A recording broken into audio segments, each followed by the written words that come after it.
Bharuch Lions ક્લબની 65મી installation સેરેમનીમાં પ્રમુખ તરીકે lion Shaktisinh Rajput અને તેમની ટીમે શપથ ગ્રહણ કર્યા. લાયન્સ ક્લબ ઓફ ભરૂચની 65મી ઇન્સ્ટોલેશન સેરેમની બુધવારે સાંજે આત્મીય સંસ્કાર ધામ ખાતે યોજાઈ.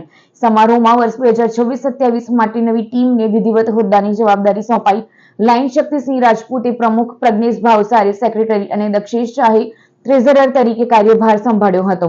ઇન્સ્ટોલેશન ઓફિસર તરીકે પરિમલ પટેલે વિધિ પૂર્ણ કરાવી. સમારોહમાં મુખ્ય અતિથિ અને ઇનોગ્રેટર તરીકે હેમલ પટેલ ઉપસ્થિત રહ્યા હતા, જ્યારે સનાતન ધર્મ પરિવારના ગાદીપતિ સોમદાસ બાપુએ આશીર્વચન પાઠવી નવી ટીમને સેવા, સંસ્કાર અને સમાજ હિતના કાર્યોમાં આગળ વધવા પ્રેરણા આપી હતી.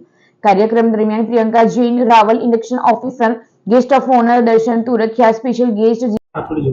नमस्कार, मैं lions Shakti Singh Ghanshyam Singh Rajput, lions club of Bharuch president 2026-27।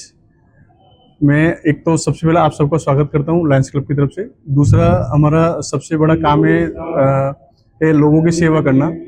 Blood camp है, डायबिटीज चेकअप है और वृक्षारोपण से फूड फॉर हंगर है। उस सब के अलावा हमारे से कहीं भी कोई भी सेवा का कुछ काम होता है, हमारा पूरा लायंस क्लब सेवा के लिए सदा तत्पर रहता है।